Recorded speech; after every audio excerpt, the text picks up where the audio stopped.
Minha enteada exige minha casa como presente de casamento ou vai me proibir de ir à cerimônia, mas o casamento também não vai acontecer sem o meu dinheiro. Eu não tinha filhos próprios e não cheguei tentando substituir ninguém.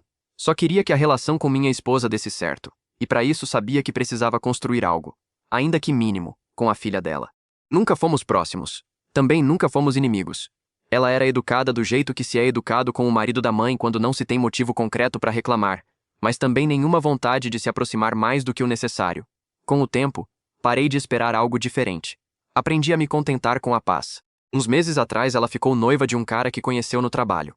Um sujeito com uma energia estranha, do tipo que sorri demais quando não há nada engraçado acontecendo. Não falei nada a respeito, porque não é da minha conta opinar sobre com quem minha enteada vai se casar, ainda que algo na forma como ele falava de oportunidades e investimentos já me deixasse desconfiado desde o início. A surpresa veio apenas 2 semanas depois do noivado. Não teve conversa gradual, nem pedido disfarçado de comentário casual, como qualquer um esperaria. Minha enteada me escreveu diretamente, sem passar pela minha esposa, dizendo que ela e o noivo precisavam começar com o pé direito, e que o mais lógico, já que eu, de qualquer forma já tinha uma casa, era eu transferir a propriedade para o nome dela como presente de casamento. Fechava a mensagem dizendo que, se eu não estivesse disposto a considerar isso seriamente, preferia que eu nem fosse à cerimônia, porque não queria energia negativa naquele dia. Li a mensagem 2 vezes achando que tinha me escapado algum contexto que tornasse aquilo menos absurdo. Não tinha. E o que tornava tudo ainda mais estranho é que, 1 semana antes desse mensagem, eu já tinha aceitado ajudar a pagar parte da cerimônia. Não tudo, mas uma fatia considerável, incluindo o salão que elas queriam, e que estava fora do orçamento inicial do noivo. Ou seja, ela não estava só pedindo a casa. Estava pedindo a casa e contando com o meu dinheiro pro resto, como se as duas coisas fossem igualmente garantidas. Respondi que conversaríamos pessoalmente e fui direto atrás da minha esposa. Esperava que ela ficasse tão chocada quanto eu. Em vez disso, a reação dela foi de uma calma que não consegui interpretar de imediato. Disse que sabia que a filha tinha essa ideia na cabeça fazia um tempo, mas não imaginava que fosse pedir de forma tão direta e tão cedo. Perguntei se ela sabia, e não tinha me contado nada. Admitiu que sim. Deixei bem claro, sem rodeios, que a casa estava fora de discussão sob qualquer circunstância e que o comentário sobre não ir ao casamento não ia me mover nem 1 centímetro. Minha esposa não me contradisse, mas também não me apoiou com a firmeza que eu esperava depois de 8 anos de casamento. Disse que ia conversar com a filha para baixar o tom da ideia, o que não era exatamente uma recusa. Os dias seguintes foram estranhos. Minha enteada não voltou a mencionar o assunto comigo diretamente, mas passou a me evitar nas poucas ocasiões em que cruzávamos em casa. Minha esposa também ficou esquisita, mais calada, respondendo com evasivas quando eu perguntava como estavam as conversas com a filha sobre o assunto. Foi meu cunhado, o irmão da minha esposa, quem acabou preenchendo os espaços em branco. Nos encontramos para tomar alguma coisa, como fazíamos de vez em quando, e em algum ponto da conversa ele me perguntou, com genuína estranheza, se eu já tinha resolvido aquilo do negócio do noivo. Não fazia ideia do que ele estava falando. Ele me contou que o noivo da minha enteada tinha uma dívida considerável de um empreendimento que tinha fracassado meses antes, ainda antes do noivado, e que várias pessoas próximas a ele já sabiam que estava desesperado atrás de uma forma rápida de conseguir capital. A ideia da casa, segundo o que meu cunhado tinha ouvido da própria noiva numa reunião de família da qual eu não participei, não era, na verdade, ideia da minha enteada.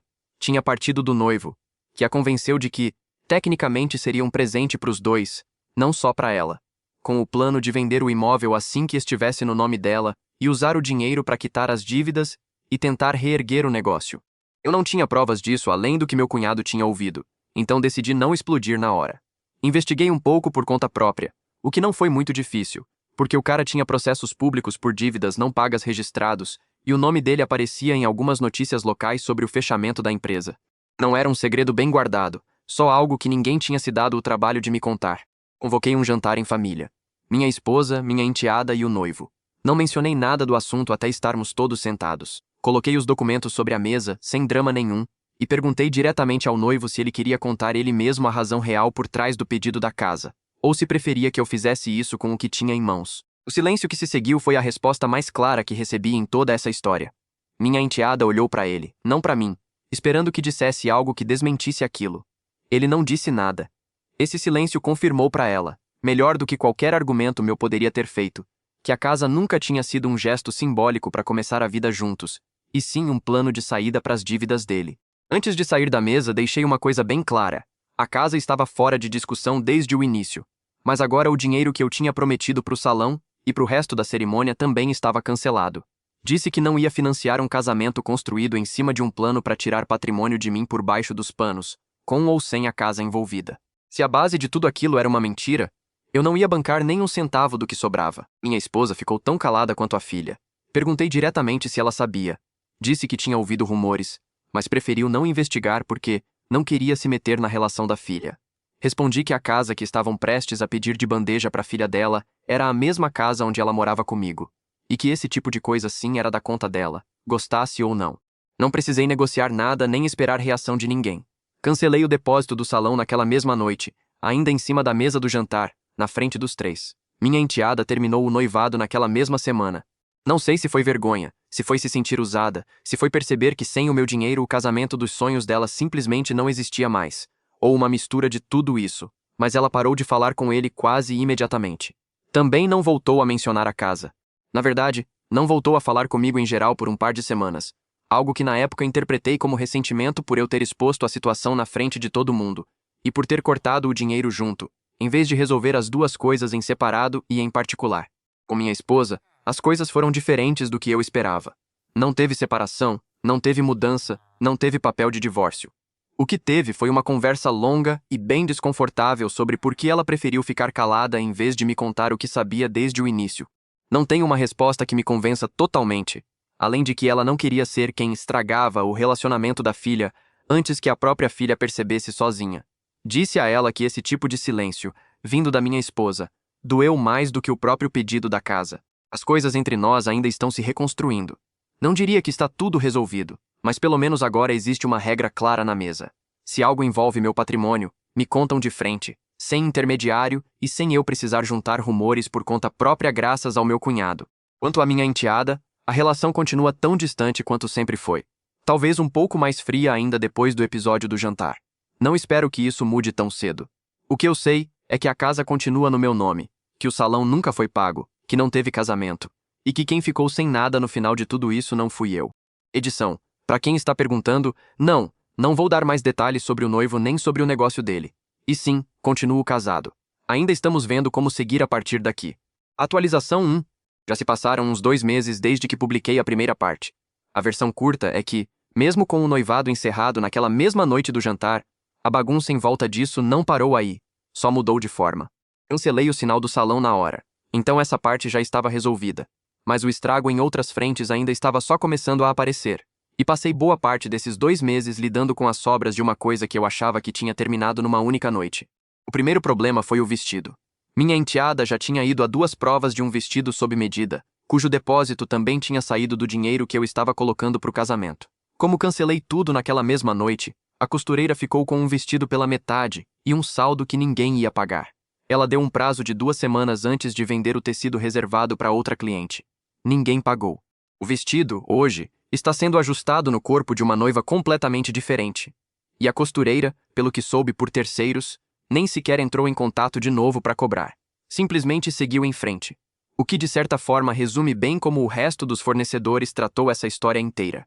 O segundo problema foi social, e esse foi mais feio. A notícia de que o noivado tinha acabado por causa de dívidas escondidas correu rápido dentro do círculo de amigos dele. Mas a versão que circulou primeiro não foi a verdadeira. Foi a que ele mesmo espalhou, dizendo que o sogro decidiu bancar o herói e destruir tudo por ciúme, só porque não queria dividir a atenção da esposa com mais ninguém. Uma prima dele comentou isso com minha esposa antes de eu saber de qualquer coisa, e por um tempo cheguei a ser tratado como o vilão até dentro da própria família dele. Gente que nunca tinha trocado uma palavra comigo e que, de repente, tinha uma opinião bem formada sobre o tipo de sogro que eu era. O que resolveu isso, ironicamente, foi ele mesmo. Numa festa de família do lado dele, perguntaram por que a noiva dos sonhos tinha sumido do nada, e ele não conseguiu sustentar a versão editada sob pressão direta dos próprios pais. Um dos primos que estava lá me contou depois que ele praticamente confessou sozinho, gaguejando, quando o pai perguntou, na frente de todo mundo, de onde tinha saído o dinheiro que ele estava contando usar depois do casamento. Pelo visto, ele tentou inventar uma história sobre um investimento que ainda estava se resolvendo, mas ninguém comprou aquilo. E a reunião terminou de um jeito bem mais tenso do que qualquer churrasco de família deveria terminar.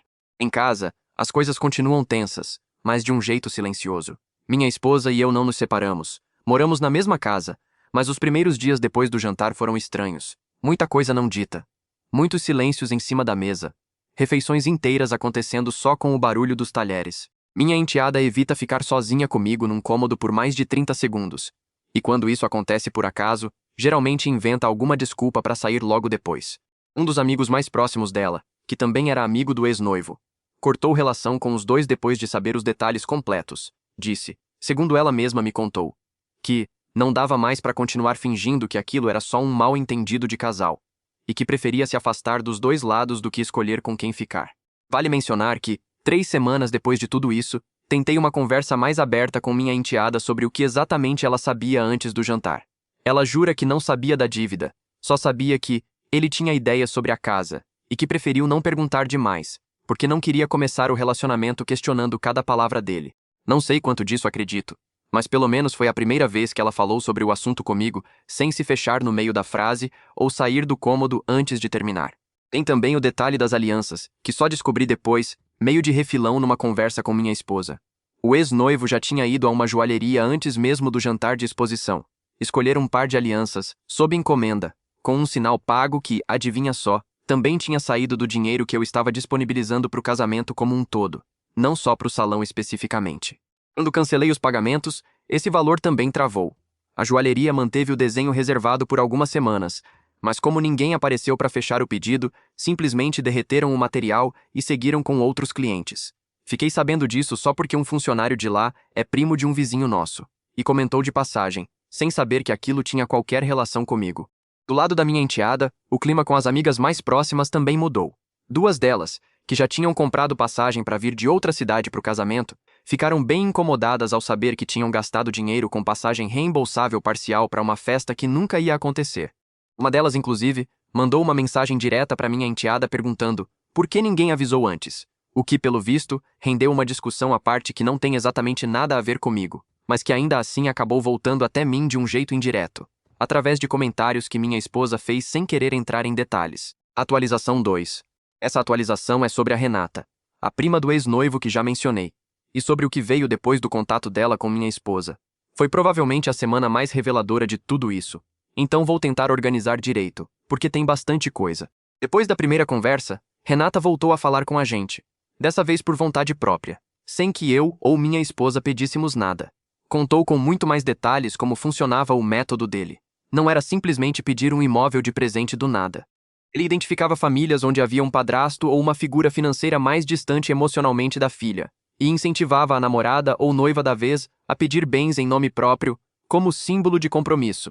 Sempre emocionalmente, sempre em momentos de proximidade familiar, nunca com ele fazendo o pedido diretamente, sempre a namorada, sempre em nome dela, para ele nunca aparecer como o interessado direto se algo desse errado. Foi exatamente isso que aconteceu com a ex-namorada de 2 anos, antes da minha enteada. Só que naquele caso a família da moça desconfiou antes de qualquer coisa avançar e cortou contato com ele preventivamente, sem drama público, só afastamento silencioso. Renata também contou algo que não sabíamos. Ele tinha tentado reatar com a ex-namorada anterior umas 2 semanas depois do noivado com minha enteada terminar, provavelmente testando se aquela porta ainda estava aberta como plano B, já que o plano A tinha acabado de desmoronar na nossa mesa de jantar. Foi rejeitado ali também, e de forma bem direta, porque a família dela já tinha o alertado sobre o padrão dele fazia tempo e não deixou brecha para reaproximação nenhuma. Usei parte dessas informações, junto com os documentos das dívidas dele que eu já tinha levantado antes do jantar, para registrar um boletim de ocorrência formal por tentativa de fraude patrimonial. Meu advogado disse que a chance de isso avançar de forma concreta é baixa, já que nada chegou a se concretizar de fato. A casa nunca chegou a mudar de nome.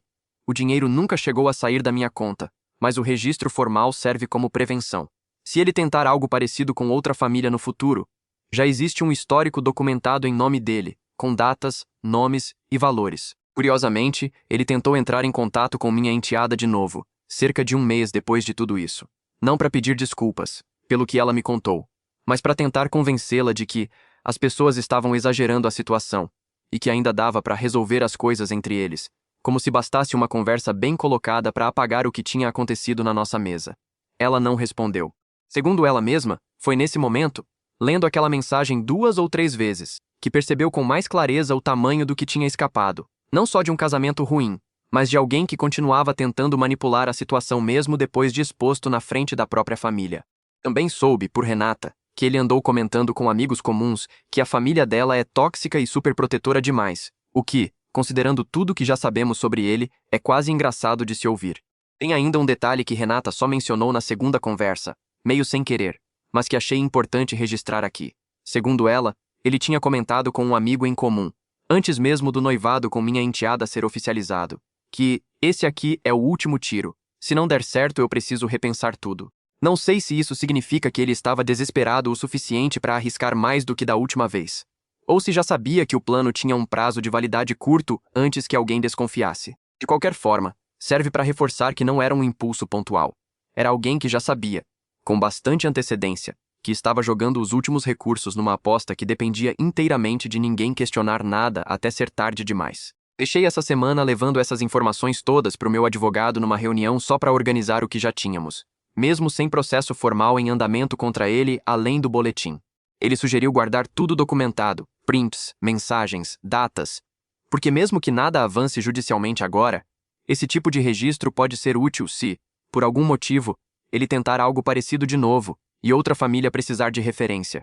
O que, pelo padrão que a Renata descreveu, não parece nada improvável. Atualização 3. Aqui é onde as coisas ficaram mais feias entre minha esposa e minha enteada, e onde bastante coisa veio à tona por causa de uma briga feia que começou nas redes sociais. Não entre nós e o ex-noivo dessa vez, mas entre mãe e filha. Vou organizar por tópicos, porque foi bastante coisa de uma vez, e prefiro assim a jogar tudo misturado num único parágrafo confuso. Minha enteada, num desabafo público que depois apagou mas que várias pessoas já tinham capturado em print, disse que a mãe sabia dos rumores da dívida do noivo havia meses e escolheu não contar para ninguém porque gostava da ideia da casa ficar resolvida logo, mesmo sem saber os detalhes completos. Isso é mais grave do que o que Renata tinha nos contado até então, porque implica que minha esposa não só ouviu rumores soltos, como teve tempo suficiente para investigar e escolheu, de forma consciente, não fazer nada com essa informação. Minha esposa revidou dizendo publicamente que a filha sabia de uma traição de um ex-namorado anterior do próprio noivo e escondeu isso da família também. Então, não era a única guardando o segredo ali, só a única que foi pega primeiro. Isso abriu uma discussão nova e desconfortável sobre quem sabia o quê e desde quando. E a impressão geral, olhando de fora, é que praticamente todo mundo envolvido guardou alguma informação relevante por conveniência, esperando que as coisas se resolvessem sozinhas. O ponto mais pesado saiu por último, quase de madrugada, num daqueles horários em que ninguém deveria estar postando nada nas redes. Um comentário que minha esposa depois tentou apagar, mas que já tinha sido salvo por print antes disso, ela admitiu que tinha conversado brevemente com o próprio noivo, semanas antes do jantar, sobre as opções que ele tinha caso o casamento não desse certo do jeito que ele queria. O que, lido em conjunto com o resto, sugere que ela sabia mais sobre as intenções dele em relação à casa do que jamais admitiu diretamente para mim, mesmo depois de tudo já ter vindo à tona naquele jantar. Confrontei ela com isso assim que vi o print circulando. Ela disse que aquela conversa foi mal interpretada, que era sobre outra coisa completamente diferente, ligada a um imóvel da família dele, não ao nosso, e que só escreveu daquele jeito porque estava com raiva no momento da discussão com a filha. Não tenho como confirmar uma versão ou outra com certeza absoluta, e isso, sinceramente, é o que mais tem pesado essa semana em casa, mais até do que o próprio episódio do jantar, porque agora a dúvida é sobre a própria pessoa com quem divido a casa todos os dias. Atualização 4. Não tenho um fechamento no tribunal para contar dessa vez, porque não houve divórcio nem processo formal contra minha esposa. O que tenho é um acerto de contas emocional que ainda está em andamento, e acho justo contar como ficou até aqui. Já que devo a vocês um fechamento decente para essa história, mesmo que não seja tão dramático quanto o de outras publicações parecidas com essa que já vi por aí. Depois da briga pública entre ela e a filha, minha esposa finalmente admitiu para mim, em particular, sentada na cozinha, sem ninguém mais em casa, que sim, teve aquela conversa com o ex-noivo, e que na época preferiu não me contar porque não queria criar um problema antes de ter certeza do que estava acontecendo. Disse que se arrepende, mas reconheço que já ouvi essa frase antes nessa história inteira, e não sei exatamente quanto peso dar a ela agora, depois de tantas versões diferentes de uma mesma conversa.